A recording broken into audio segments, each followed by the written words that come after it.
지하 매장이라든지 2층까지도 찾아올 수가 있는 겁니다. 동네에 새로운 식당 한번 생겼다는데 한 번씩은 다들 가보시잖아요. 음식점들은 굉장히 많았지만 실제 평소에 사람들이 부담 없이 먹을 수 있는 평식 음식점들이 별로 없는 곳에서의 승부는 결국 저의 예상이 적중을 했습니다. 첫 한두 달은 적자 매장이었지만 석 달째부터는 흑자로 전환이 되는 거죠. 골목에 있는 우리 집이 사람들로 줄을 서기 시작했습니다. 우리 회사 앞에는 음식점들이 골목골목 참 많습니다. 프랜차이즈 분식점들 외에 양평해장국, 돈가스집, 국수집, 콩칼국수, 부대찌개, 중국집, 한식 뷔페, 소사무실들이 많으니까 직장인들을 위한 음식점들이 대다수예요. 대략 한 끼에 7,000원 정도에서 8,000원 정도 그 정도 하는 평식 업소들이 굉장히 많죠. 그런데 희한하게도 별로 좋지도 않은 자리인데 1, 2층 합쳐서 여유 있게 장사를 하는 집이 있는데 그 집이 바로 콩비지찌개 집이에요. 저는 평소에 잘 안 가는데 올 때마다 사람들이 꽉꽉 차 있습니다. 그곳의 메인 음식은 콩비지찌개 10,000원, 돼지고기 들어간 콩비지찌개는 11,000원. 가격들이 만만치가 않죠. 근데 항상 동네 아주머니 손님들로 가득 차 있습니다. 콩비지가 왜 이렇게 비싼가 했더니 퀄리티가 높은 반찬을 무려 15가지나 주더라고요. 그리고 마치 우리 동네의 주부 손님들의 사랑방인데 1인당 1만원을 투자하더라도 보통 앉으면 1시간 이상 골고루 음식도 먹고 수다도 충분히 떨만한 여유진 공간이 있다 보니까 아주머니들이 모이면은 다 이곳으로 오는 것 같았어요. 아줌마들 모여서 그래도 한두 시간 버티기에는 그만한 집이 없었던 거고 수많은 음식점들이 있었지만 그 수많은 음식들의 대부분은 평식업소들이었고 그 콩비지집은 우리 동네 몇 안 되는 외식업소였던 거죠. 상권과 입지를 분석하는 방식은 정말 다양하고 어려운 거지만 평식과 외식을 구분하는 이 정도만이라도 먼저 구분해서 파악을 한다면 나중에 정말 헛발질까지는 가진 않을 겁니다. 내 음식이 맛있어서 사람들이 찾아올 거라는 그런 오만함을 버리고 내가 파는 음식의 본질이 무엇이고 내가 경쟁력이 있으려면 어디에 어떤 식으로 위치해 있을까라는 생각을 먼저 하고 그런 생각을 기반으로 준비를 하셨으면 좋겠습니다. 아무리 내가 뛰어나더라도 경쟁자는 일단 적어야 됩니다. 물론 자신만의 확고한 무언가를 가지고 계신 분이 아니라 새롭게 창업을 하시려는 초보자분들에게 드리는 말씀이니까 모쪼록 초보 예비 창업자분들에게 창업을 준비하는 데 대한 조그만한 힌트가 되었으면 좋겠습니다. 이상 창조직이었습니다.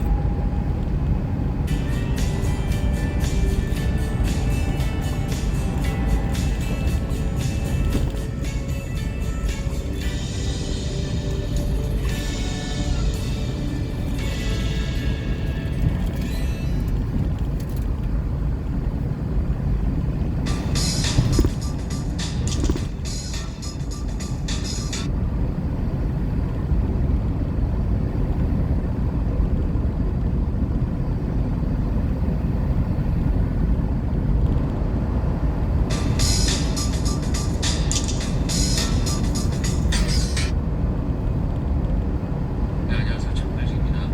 오늘 말씀드릴 주제는 백령도 해병로교의 창업과 좌절, 더 많은 창업 조교가 필요하다. 이렇게 제목을 지어봤는데요. 저는 예전에 군대에 들어갔을 때 백령도라는 곳에서 근무를 했었습니다. 거기서 제가 했던 일이 교육 쪽이었어요.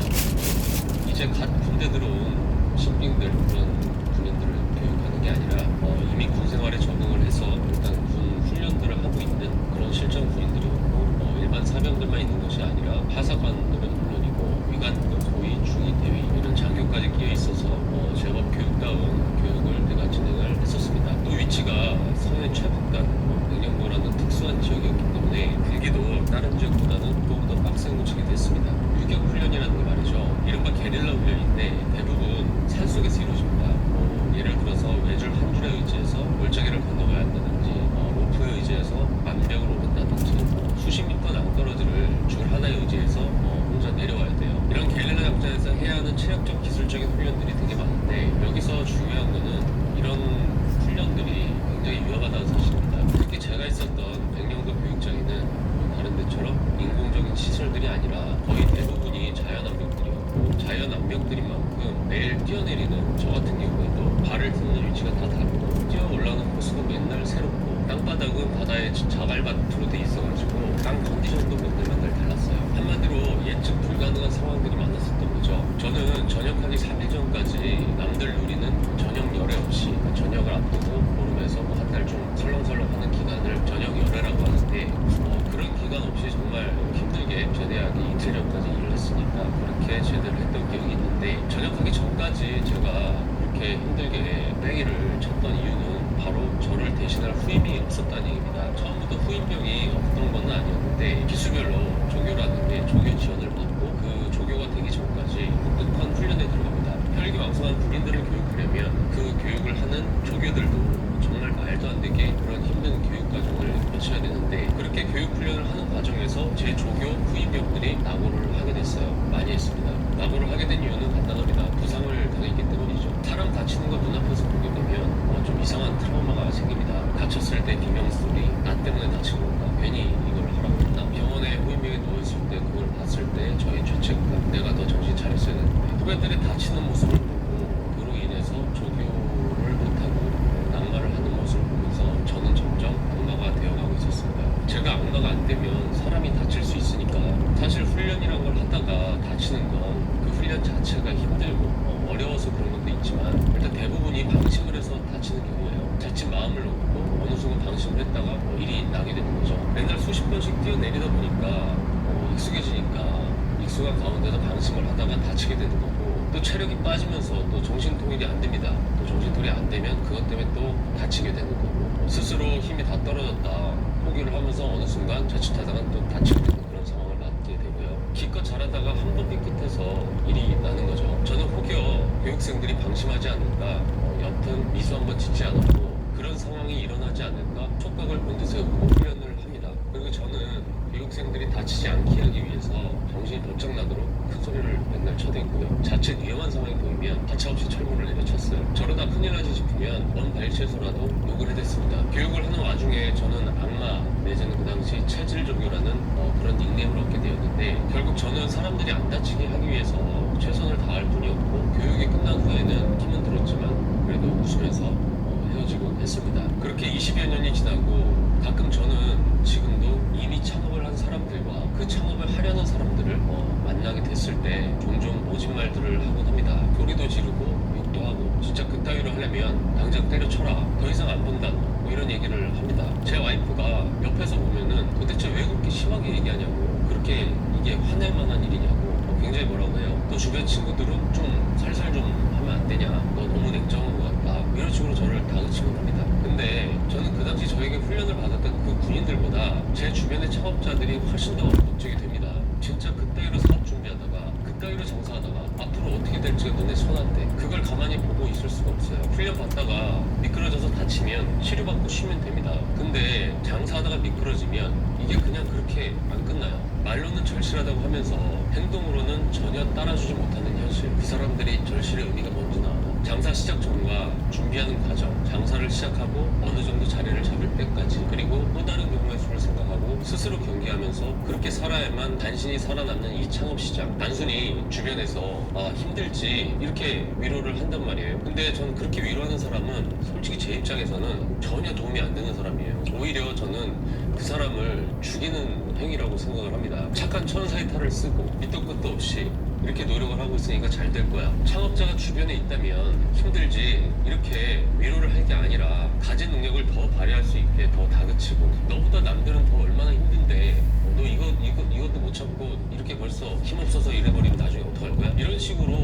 좀 모질더라도 얘기를 하면서 그 잠재 능력까지 다 꺼낼 수 있도록 그렇게 독려를 해야 됩니다. 특히 가족들이나 진정한 친구들이라면 진짜 그렇게 하셔야 돼요. 군대 교육이라는 게 그냥 군복 입었다고 되는 게 아니라 2년에 걸쳐서 엄혹한 현실을 견뎌내면서 일반인에서 군인으로 그렇게 바뀌어가는 과정이든 창업이라는 게 그냥 가게 차려서 성공하는 게 아니라 엄혹한 현실을 몇 년간 견뎌내면서 일반인에서 창업인으로 바꿔가는 그 과정이에요. 그 과정을 또한 단련됨이 없이 그저 자신이 알고 있는 상식선에서 자기들이 초보자이면서 도대체 뭘 안다고 떠들고 판단하고 핑계대고 분석까지 애들처럼 장사하는 사람들 너무 많아요. 저는 솔직히 어려운 상황일수록 더 다그치고 정신 차리고 소리치고 나태하는 모습을 봤을 때 진짜 미친 거 아니냐고 욕을 하고 그 사람이 진정 살아남을 때까지 내가 인심 잃을까 그런 생각하지 않고 진심으로 주변에서 욕해주는 사람이 많은 그런 세상이 왔으면 좋겠습니다. 혼자 나쁜 놈이 돼 보이는 게 간혹 억울할 때가 있지만 그래도 이 부분은 꼭 해야 되는 거니까 어떨 땐 좀 많이 답답합니다. 주변에 창업을 하시겠다는 사람들이 있다면 위로의 말씀보다 어떻게 보면 채찍질에 가까운 그런 말씀을 많이 해주셨으면 좋겠습니다. 이상 창필직이었습니다.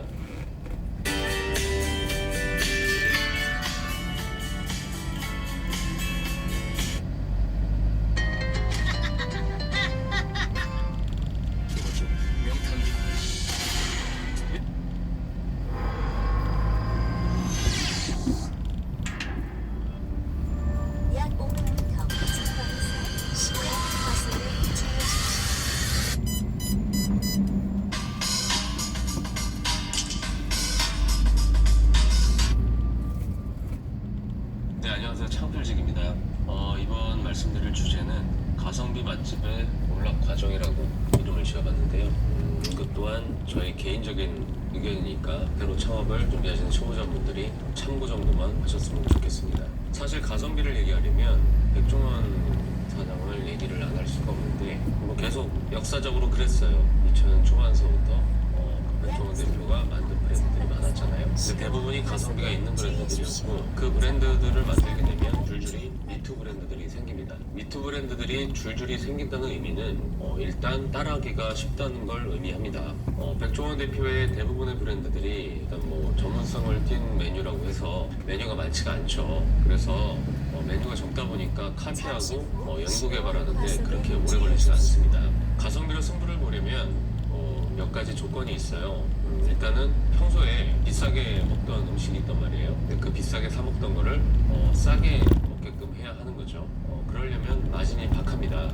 하나 팔았을 때 남는 게 별로 없으니까 많이 팔아야 되고 또 많이 팔려면 많이 팔 수 있는 위치에 들어가야 됩니다. 그래서 좋은 상권을 가야 되고 좋은 상권에서도 좋은 입지에 들어가야 되니까 그런 자리들은 권리금이나 임대료들이 되게 높습니다. 그래서 가성비 맛집들은 파는 음식, 팔고 있는 음식은 싸더라도 권리금과 같은 초기 투자비가 높고요. 그리고 그 뒤에 인건비라든지 임대료 같은 고정비가 높은 경우들이 많다고 보면 됩니다. 그 중에서도 원재료로 승부를 보는 그런 가성비 맛집들이 있는데 그런 것들 중에 하나가 대표적인 게 고깃집 같은 경우가 여기에 해당합니다. 조류감이 유행을 하면서 예전에는 국내 닭고기만 먹었었는데 수입 닭고기 시장이 그때 열리게 됐죠. 그때 뭐 속초라든지 인천의 뭐 신포시장이나 가서 먹던 닭강정집들이 순식간에 수천 개가 생겼던 시절이 있었어요. 치킨 한 마리 값이 부담스러운 서민들한테는 품질에서는 별로 안 뒤지면서 가격은 무지하게 싼 닭강정 브랜드들이 전국적인 열풍을 불게 된 거죠. 그리고 점점 가격은 오릅니다. 처음엔 한 컵에 3,000원 정도 팔던 게 5,000원까지도 올라가게 되는 거죠. 남는 게 없으니까. 그리고 값비싼 한우보다는 믿을 수 있는 수입 소고기로 수입 소고기집들이 굉장히 많이 생기던 시절이 있었어요. 집 앞에 회사 앞에 뭐 한근 소고기를 시키면 한근 더 주는 그런 집이 있는데 사람들이 다 안 갈 사람들이 있을까요? 구제역이 터지면서 그전에는 돼지고기 같은 경우에도 국산밖에 없었는데 칠레산이나 독일산, 미국산 이런 수입 돼지고기 시장이 열리면서 저가 삼겹살집들이 엄청 생기고 심지어는 무한리필 삼겹살집이 순식간에 수백 개, 수천 개가 생깁니다.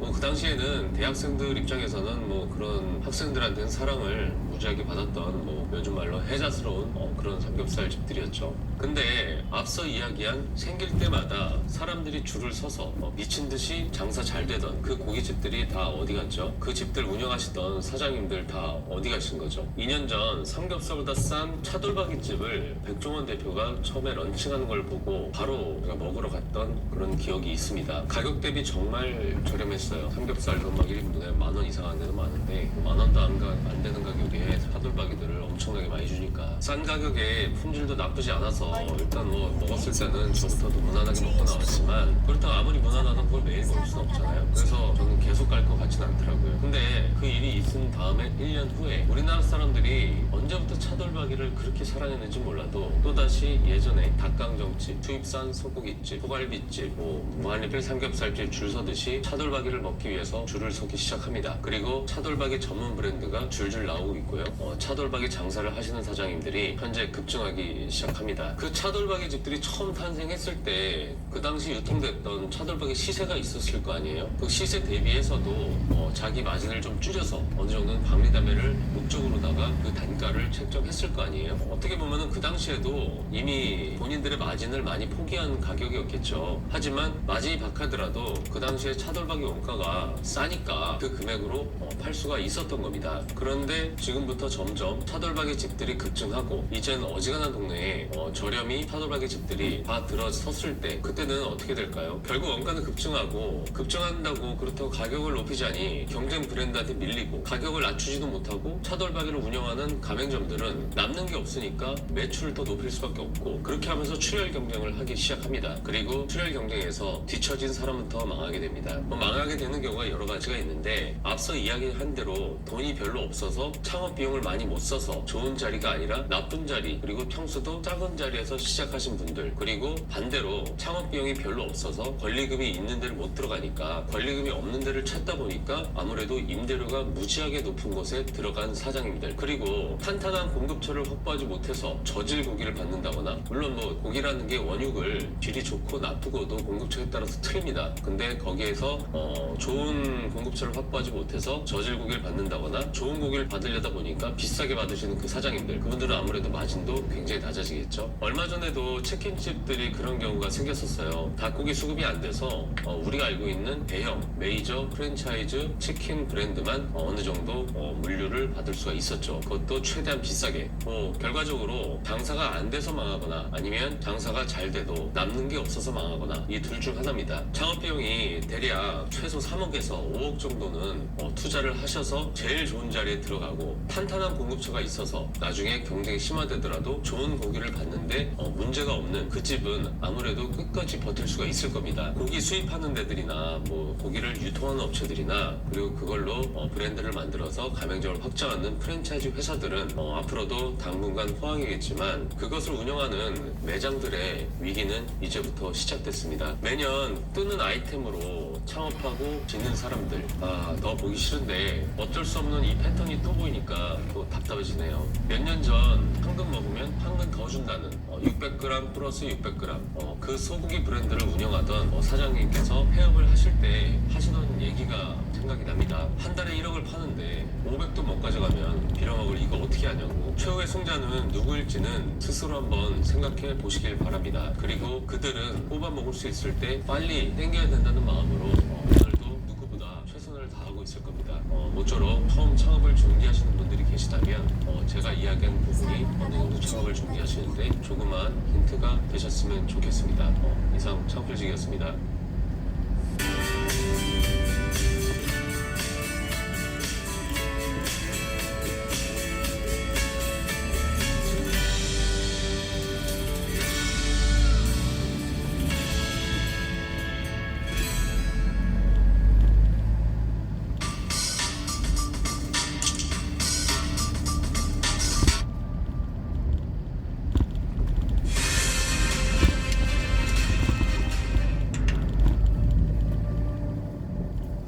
여기 있는 사람들에게 아무래도 무슨 큰 일이 벌어진 것 같습니다. 죽은 사람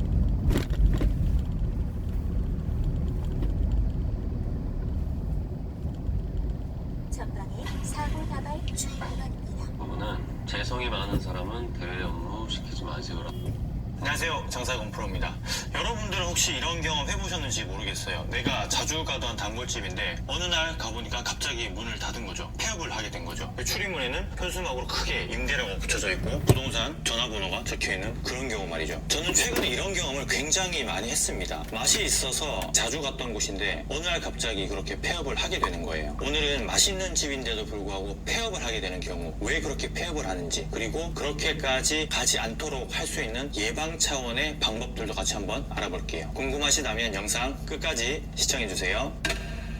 대부분의 사람들은 음식점의 성공 원칙 중에 가장 중요한 게 맛이라고 합니다. 음식점은 음식을 파는 곳이고 손님들은 그 음식을 먹으러 음식점을 가죠. 그래서 맛이 없다면 그 음식점을 가질 않습니다. 맛이 있어야 그 음식점을 가는 겁니다. 어떻게 보면 당연한 이론이고 이 맛이 성공 원칙 중에 가장 중요하다는 데 있어서 반론을 제기할 사람은 그렇게 많지 않을 거예요. 하지만 이 맛이라는 건 기준이 모호합니다. 심사위원이 없어요. 점수를 매길 수가 없습니다. 심사위원은 바로 개개인의 손님이기 때문이죠. 내가 먹어서 맛있으면 그 집은 높은 점수를 얻는 겁니다. 특히나 영향력이 있고 신뢰 있는 사람이 그 음식점의 점수를 높게 매겼다면 입소문을 타고 그 음식점은 덩달아 매출도 상승하게 되는 거죠. 그런데 과연 여러분은 그 음식점의 맛을 그 맛 하나로만 딱 표현을 하시나요? 그러니까 그 음식점의 맛을 이 맛이라는 단어 하나로만 보고 평가를 하냐는 얘기죠. 아마 아닐 겁니다. 그 음식점의 분위기라든지 서비스, 그리고 기타 수십 가지의 상황들이 복합적으로 작용을 해서 그 음식점의 맛이 평가가 되는 거죠. 인간은 오감을 가진 존재이기 때문에 이 맛이라는 걸 평가하는 데 있어서 이 오감이 굉장히 중요한 작용을 합니다. 시각, 청각, 후각, 촉각, 미각, 이 5가지 오감은 나도 모르게 계속 돌아가고 인지를 하고 있어요. 그리고 뇌에서 그 인지에 따라서 생각을 만들어내죠. 그런데 여기서 중요한 건 이 오감을 다 만족시켰더라도 맛이 평가절하될 때가 있습니다. 바로 이게 부족하기 때문인데요. 그건 바로 서비스 마인드입니다. 서비스 마인드가 부족하면 어느 순간 손님의 오감을 모조리 파괴시켜버립니다. 이 오감보다 더 강력한 게 생각이기 때문입니다. 생각의 사전적인 의미는 사물을 헤아리고 인식하고 판단하는 작용이라고 나옵니다. 맛있는 집이고 이 오감을 다 만족시켰는데도 불구하고 사장님이나 직원들의 서비스 마인드가 결여되어 있다면 이 오감은 나락으로 완전히 떨어져 버릴 수 있게 되는 거죠. 서비스 마인드 관련해서는 사실 인터넷에 굉장히 많이 나와 있습니다. 제가 예전에 올린 이 영상을 보시면 조금 도움이 될 수도 있어요. 그런데 태생적으로 서비스 마인드가 장착이 안 되시는 분들이 있습니다. 그런 분들이 꼭 있어요. 서비스하고는 별개인 사람들이 있습니다. 그런 분들은 그 솜씨를 가지고 전수 창업을 하시든지 아니면 용모단정하고 친절한 홀 매니저를 채용하셔서 가게를 운영하시면 훨씬 더 잘 되실 겁니다. 서비스 마인드를 장착하시기 전까지는 꼭 그렇게 하셔야 됩니다. 맛도 있고 서비스 마인드도 장착이 되어 있는데도 불구하고 또 문을 닫았어요. 왜일까요? 나름 단골이고 양도 푸짐하고 사장님도 친절하고 그래서 주변의 사람들한테도 많이 알렸는데 주변의 사람들마저도 야, 그 집은 정말 최고더라, 뭐 그렇게 팔아서 남는 게 있어? 라고 할 정도로 굉장히 가성비가 뛰어난 곳인데도 불구하고 문을 닫았습니다. 왜 닫았을까요? 네, 맞습니다. 가성비가 너무 많이 뛰어났기 때문입니다. 그렇게 팔아서 많이 안 남아서 문을 닫은 거죠. 아니, 정확하게 얘기하면 내가 들인 노동에 비해서 벌어들이는 수익이 현저하게 적기 때문에 이건 문을 닫는 게 상책이다라고 판단해서 문을 닫은 겁니다. 최근에 수많은 전문가들이 하는 이야기가 박리담회입니다. 박리담회. 불황의 시대를 이기는 장사는 박리담회만한 게 없다고 항상 얘기를 합니다. 실제로 박리담회한 가게들이 많이 생겨났습니다. 지금도 계속 생겨나고 있어요. 무한리필이라든지 뭐 이런 식당들이요. 특히나 프랜차이즈 쪽으로는 그 시장이 어마어마하게 커졌습니다. 저희 주변에만 봐도 엄청 많아요. 음식점, 커피, 술집, 뭐 간식 엄청나게 많이 생겨나고 있어요. 지금 또 생각이 나지 않는데 하여튼 엄청나게